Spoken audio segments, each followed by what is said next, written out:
Minsan na rin tayong naharap sa isang water crisis dahil sa matinding tagtuyo dala ng El Nino noong 1997. 13 bagyo lamang ang pumasok sa bansa noon, kalahati ng normal na bilang. Naging kritikal ang level ng tubig sa iba't ibang dam sa bansa, kabilang na ang Angat, kung saan nanggagaling ang 76% ng tubig sa Metro Manila.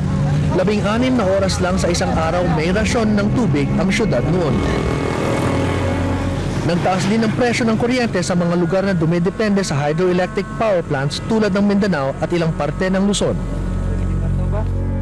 Malaki ang naging pinsala sa mga magsasaka ng bigas at mais.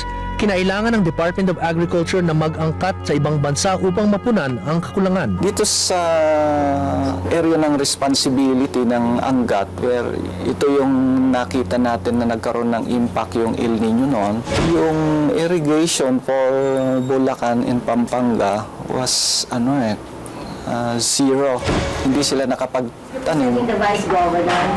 Galit ang mga taga-Bulacan. Yun na nga ang nakakalungkot eh. Wala kaming nakukuhang kahit anong buwis o benepisyo buhat sa pagkuha ng aming tubig. Pero ang mga hotel ng Maynila may panghugas ng kotse ng kanilang mga mayayamang kliyente. Laging issue ito whenever a water shortage occurs na inire-raise sa amin that they own yung water resource in Bulacan, considering that Angat is in Bulacan.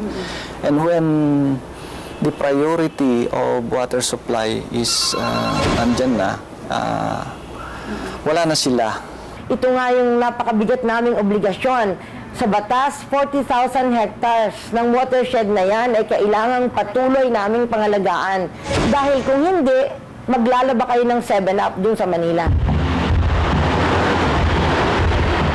Ang pagsasaayos ng irigasyon sa mga sakahan sa bansa ay responsibilidad ng National Irrigation Administration o NIA.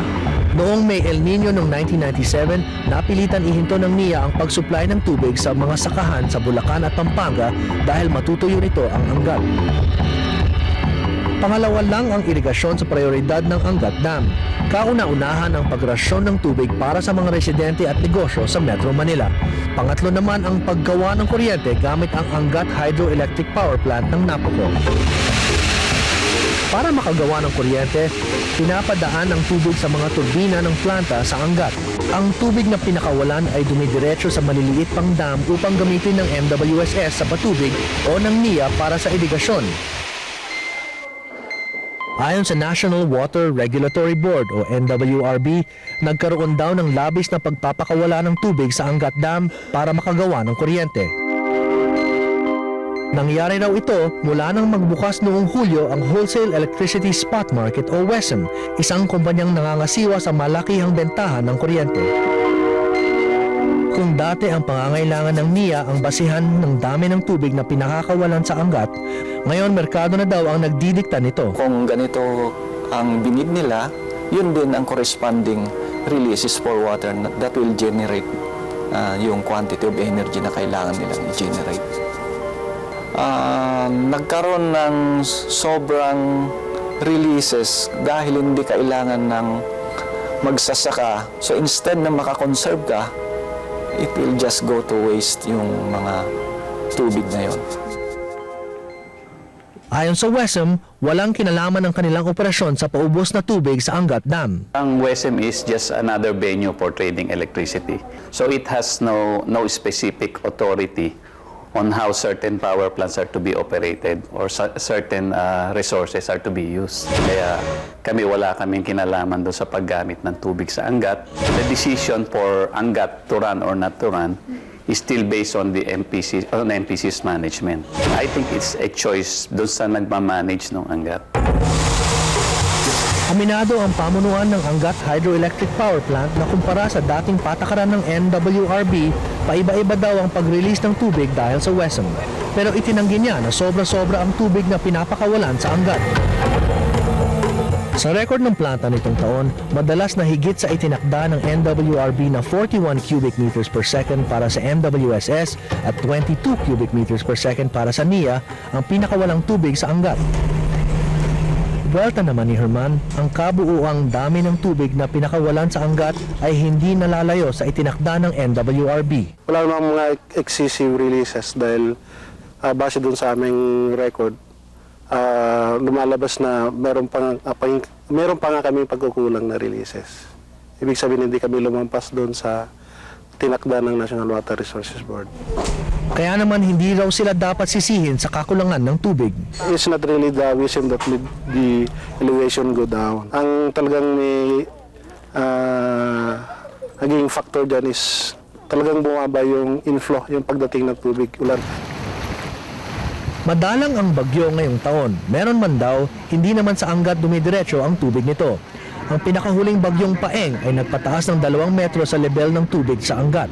Pero kulang pa raw ito. Ito lang ang kailangan natin, yung at least 2 strong typhoons to fill up yung dam.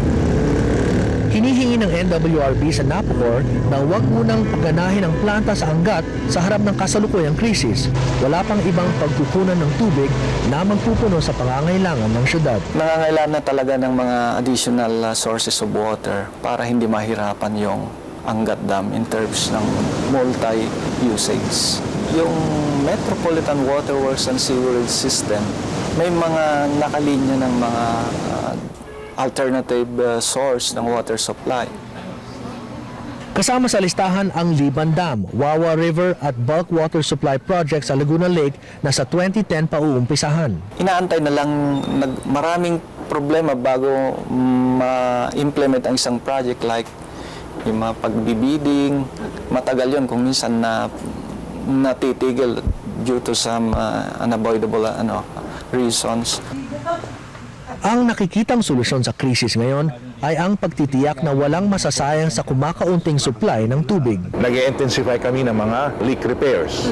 Nag-i-intensify kami ng pagputol ng mga illegal connections, pagpalit ng mga tubo, at naggagawa kami ng mga temporary facilities or emergency water conduit. Sa malaking problemang inaasahan, may malaking papel din daw ang bawat isa sa atin. The only thing that we can do, aside from maximizing the use of the available water, is to have people conserve water, no? Huwag tayo magdilig masyado ng mga halaman natin, at yung mga tubig na ginagamit natin sa pagpaligo, pwede ma-recycle naman yun, di ba? Huwag nila isipin na yung tubig ay walang katapusan. Ito ay meron ding limit of